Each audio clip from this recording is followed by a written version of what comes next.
Hi class, we are now on chapter 2. I am separating chapter 2.1 into either a few lecture videos or two because I do my best to try to keep these lecture videos, not long, but unfortunately with some of the content, they do end up long. So in this case, I'm going to break this up into just scientific notation on this one. So if you don't know what scientific notation is, you will in a minute. We deal with, in science and chemistry, very large numbers, values, and very small numbers. So that means that we deal with a lot of zeros, and it gets to be a pain if you have to keep writing out all these zeros all the time. It means you're also more prone to make mistakes. So we there is a format that we use that helps us kind of record keeping with all these large values. For instance, here we have the distance between the Earth and the Sun. It's 149,600,000,000 meters.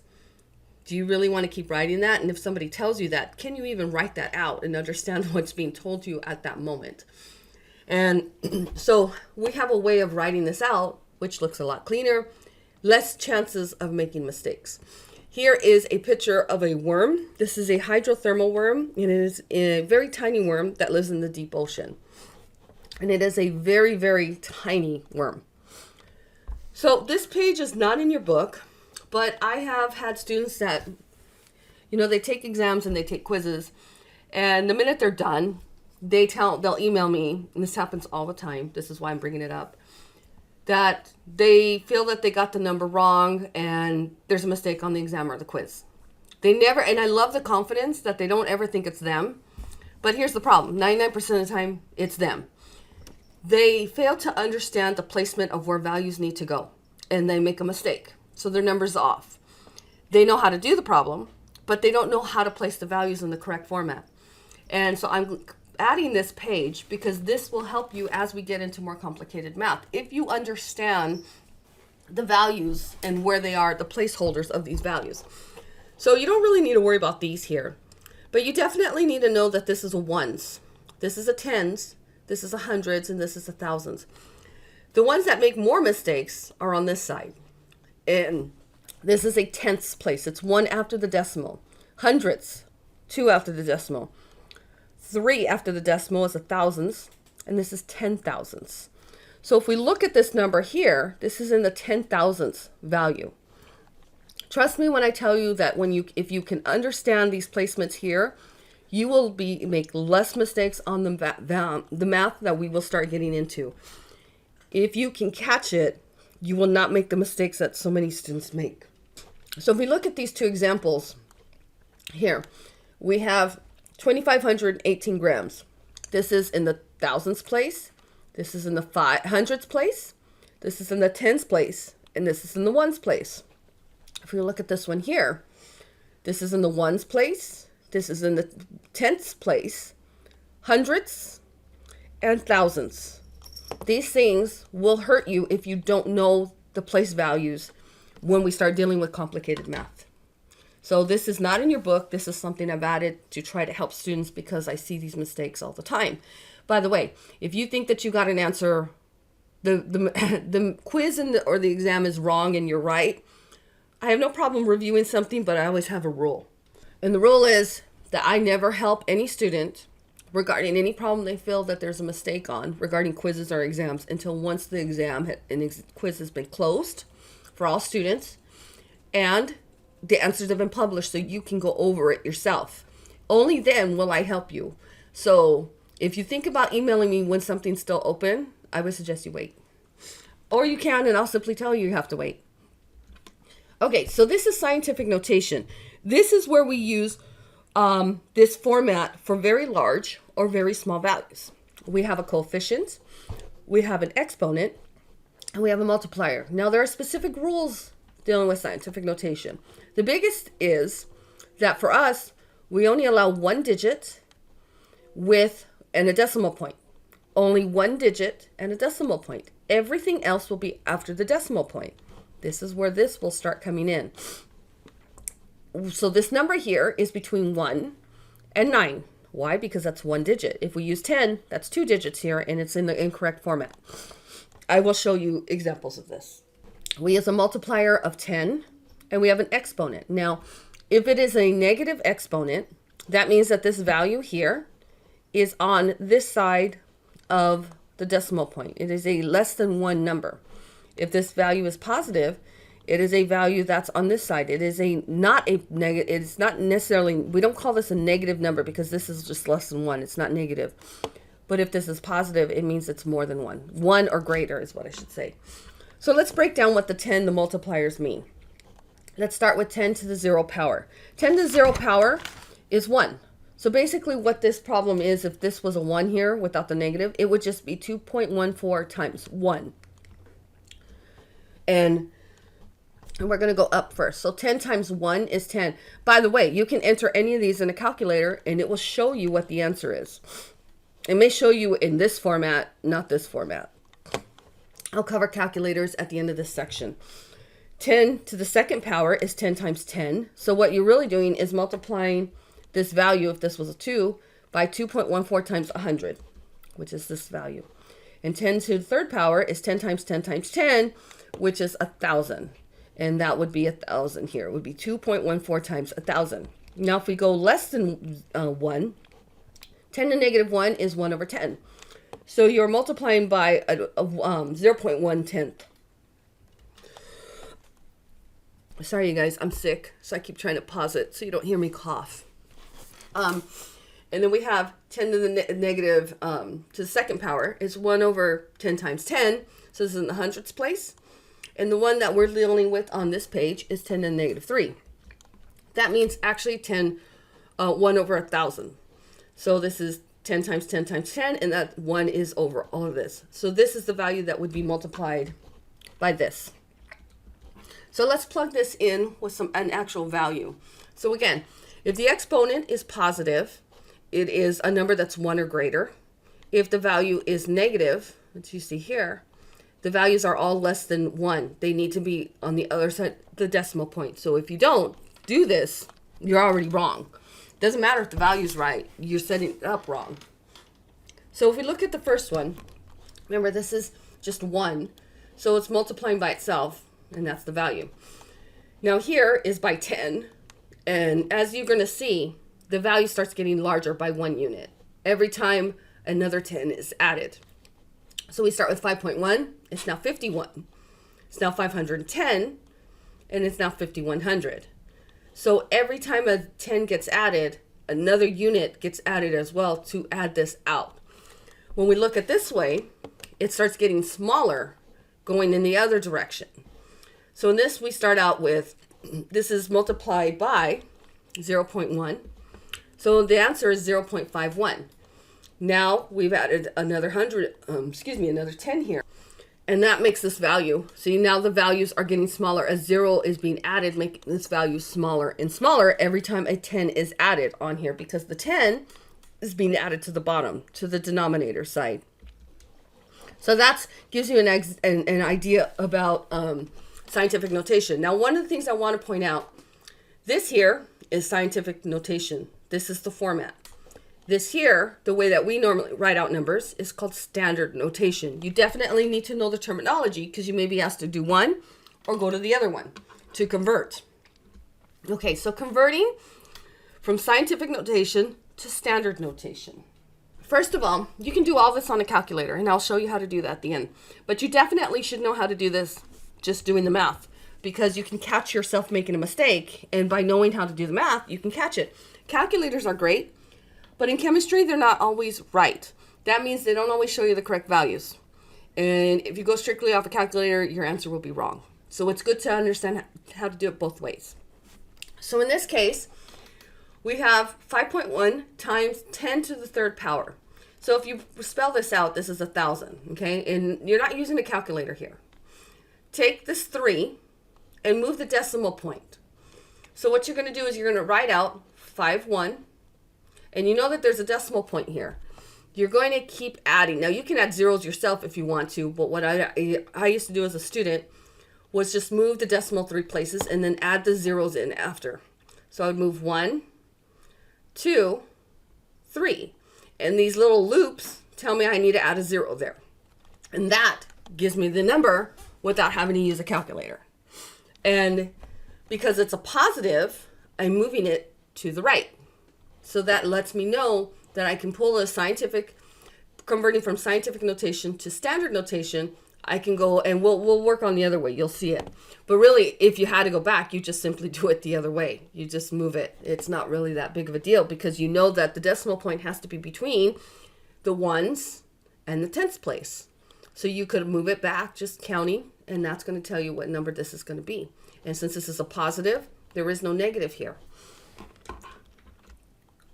Okay, well, what about negatives? We simply do the opposite. You have 5.1. We know we have 5.1, but this is less than 1. So now we're going to move it in the opposite direction because the zeros have to go in front. So we move it 3 spots. 1, 2, 3. And then I add the zeros because I have 2 loops. So 0 and 0. You can add zeros here and then erase them if you don't, use them. But now you just did this without using a calculator. And again, calculators don't always show you the correct format. In fact, if you try to answer this, most of the time you're not going to get it like this. It's going to come back like this. You have to know how to mess up the calculator to get it in the correct format. And I'll tell you right now, even though I teach the class, I don't use, for scientific notation, we use this, but I don't know how to jump from this to this. I'm sure somebody else will know how to do that. I don't know how to do that. With negative exponents, we move in the opposite direction. That's it. So converting from scientific notation to standard notation. You need to understand what both of these terminologies mean. Okay, what about going from standard to scientific? Same thing. We know that we are going to always have this as our value, right? So all you do is count where you're moving the decimal point. That's it. How many times you move it, that's the value that's going to be here. So we take the decimal point, we do the loops. 1, 2, 3, 4, 5, 6. This is a positive number, 2.5 times 10 to the 6. Make sure you carry the units over, and it's that.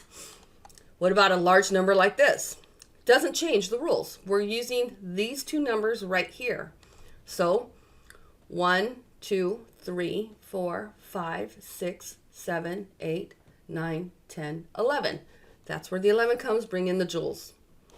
If you don't know what these units are, you will. Now let's go the other way. So in this way, we want to go from standard to scientific. Move this decimal point. Where are we moving it? Right here. These two numbers. This is going to be in the ones place. This is going to be in the tens. Doesn't matter if it's a small value. They all have the same format. The only difference is that if this value is negative or positive. So here we go. 1, 2, 3, 4, 5, 6, 7. Because this is a 7, write a 7. Ask yourself, is this a number more than 1? Less than 1. It's less than 1, you have to put a negative. If you don't put a negative, it is not the same value. It is more like looking like this. So you didn't set it up right. You didn't write it out correctly. Here's another one. We're going to set it up. We want this values right here. So 1, 2, 3, 4. So we write a 4, but it has to be negative because this value is less than 1. And now going from scientific to standard.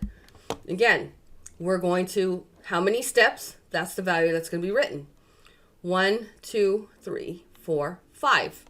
So 5, 1, 2, 3, 4, 5, 6, 7. There's the 7. What about the other way? So we want to write it out with all the excuse me, the zeros and not keeping it like this. Simply add a bunch of zeros in front or write the loops like I do and then I fill in the zeros after. 1, 2, 3, 4, 5. And what I know is that this is less than 1. Now here's a housekeeping tip. And students have a hard time learning this in the beginning. You see this is where the decimal point is? Do you see that there's a 0 written in the ones place? This is good housekeeping. You don't leave this blank. You add a 0 in front of the decimal point. That's good housekeeping. We don't leave this blank. Again, I'm going to repeat it. Don't leave this blank. Write a 0. So now let's look at this one. 1, 2, 3. So most students will put a decimal point and leave it. You need to put a 0. 0 is how, when you're working these out, you fill a 0. It's just good housekeeping and it looks cleaner. Okay, so that is the first step of understanding scientific notation. But we're not just doing that. We do math, we do multiplication, we do division, we do other things. You need to know how to do that. So with multiplication, this is how you do it. You multiply the coefficients together. You multiply the coefficients together. And this is doing it without a calculator. You don't need a calculator to do this. You can plug these into a calculator. The calculator will give you a value. Sometimes people's calculators, for whatever reasons, don't work right and the exponents are off. I don't know. There's different things. So this is why I say give yourself an estimate of what it should be, and then use the calculator if you need to. So, because you can enter this whole thing in the calculator, times it, and then enter this, and it should give you a value. So you multiply, but if you're doing it without, we multiply these. And then you add the exponents. So what does this mean? Well, let's look down here. We would multiply these together. There's our value. So we add that here.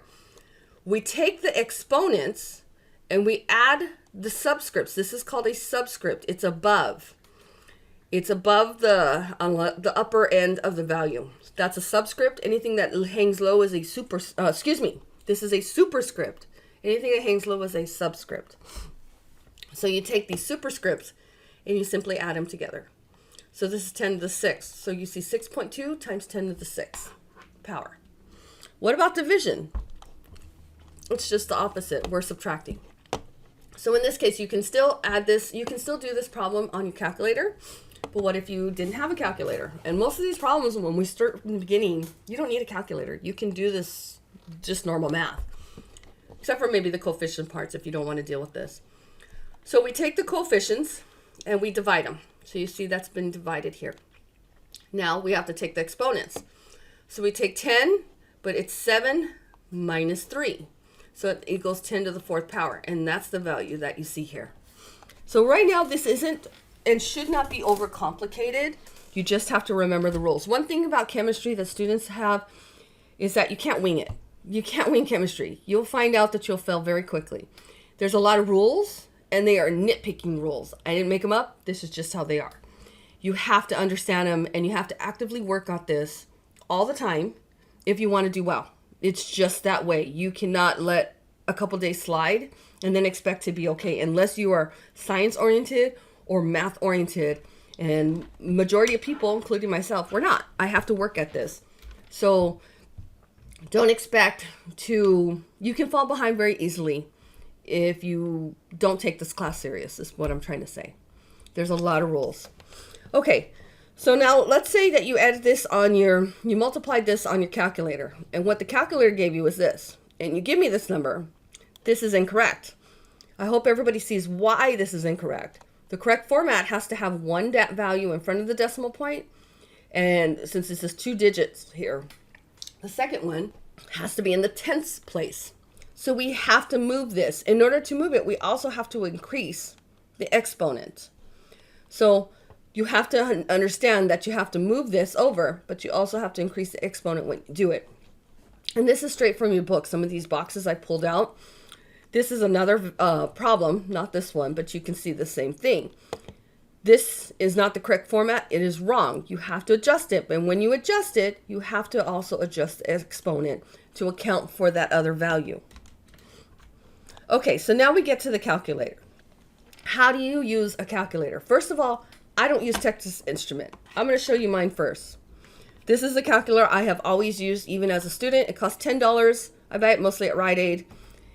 It looks the same. The only difference is that this one says 10 times 10 to the x. This one says exponent. It means the same thing. I have both of these. This is the only one I know how to use. I've tried to use other calculators and they don't work for me. So, how do you enter this? You want to enter this value here. 1.2 x, or here, 1.2, this, and what it'll show is it'll show this, and then the x here, and I would plug in 2. Or I would write 1.2, plug this in, it would show exp, and I would write 2. Hit equals, and it shows me this value here. I strongly suggest that even though I'm giving you the answers to some of these, you should check your calculators and make sure that you are getting the right answers on these right now. When a quiz and exam comes up and students are like, I didn't know how to use my calculator, you get those numbers, those answers wrong. I do not give you credit. You are responsible for reaching out to me well before you have issues. Contacting me the day of exams and quizzes, that doesn't fly. This is not a class that I allow that to slide. And usually, once I don't give somebody credit for something because they didn't, they failed to inform me in enough time, that usually unfortunately, they drop the class or they take more responsibility for communicating. I'm not a mind reader. I have a lot of students, and I have to be strict with students, and it's not fair for me to give credit to one student or give more time because they failed to communicate with me something they should have told me before. Okay, so I strongly suggest that while I'm going through this, you have your calculator already, and you start plugging in these problems as well, so you can see how it's reading on your calculator. Because if there's a problem now, it's not going to get better. It's going to get worse. We need to solve it now, or you might need to get another calculator. Okay, so this is a Texas Instrument. It's EE. I don't know how to use these. This is a slide from your book, but it also means the same thing here. Some of them will say E, some of them will say EXP. So whatever your calculator is, look and see what it says. And that's why I say try this out to make sure you are comfortable with it. This is another slide from another book that I use. I say it right here. It is required for you to know how to use your calculator well before we do a quiz or exam or lab or anything else. You need to contact me within the first week to show that you're actively trying if you're having problems. You're responsible for letting me know right away when there's issues, not later. So how do you plug this in? It's 4, it's EE, or it's EXP, and a 6. And it'll usually show it like this, like this, like this. You need to know what it looks like so that you can start getting comfortable with it now. And see, some of them will show you like this with the negative. Take a look at these slides that I've added. These are not from your book, but I felt like these are very helpful because most students don't know how to do scientific notation. They've never seen it before, or they just don't even understand it. Look at these last few slides and look at your calculator to see if you, basically to figure out how to do this, and then go back to these slides, look at the problems that are there, and make sure that you know that they're showing correctly on the calculator, because we're going to start doing more problems. Okay. So let's do a few problems here. Now, one of the things I should specify, I said in chapter 1, I don't have access to the homework problems. The department picks the problems for this class. I have no say in them. I have no say whatsoever, even though I'm the instructor. And they haven't released them to me, and they won't till school starts. So I'm kind of putting these together blindly because I don't know what sort of problems they've picked for you guys. Now, I think I have an idea because we've gone over the chapter, but I don't know how difficult they are. So I'm showing some examples to try to help you see if you can do these. So this is a perfect example. It says, write each of the following correct scientific notation. So if you know how to do this, try to solve this, pause this before you go on to the next to get the answer, to make sure that you know how to do this right. So I'm just going to jump ahead. We know that we need the 6.4. So we have the 6.4. We're going to add the multiplier, and then we count the steps. 1, 2, 3, 4. Or you can go the other way. 1, 2, 3, 4. In this case, just know that there's 4. It's a number that's greater than 1. And you add the 4, and here is the final answer. In this one, we want it in scientific notation. So again, I'm just going to jump ahead. And we know that this is our value here. And we are going to move the decimal point. 1, 2. But this is a number that is less than 1. So we need the negative value. So we add the multiplier and the negative value, and that gives us our answer. Now this one I took from one of the sample problems in your reading. So this is a division problem. So what are we going to do? First, we divide 4.2 by 2.1. This gives us a value of 2.0. But now we need to take care of the multipliers, the exponents. So we need to, when it's division, we subtract. So we have -3 minus, put in parentheses, the -4. And negative makes a positive value. So this makes a 1.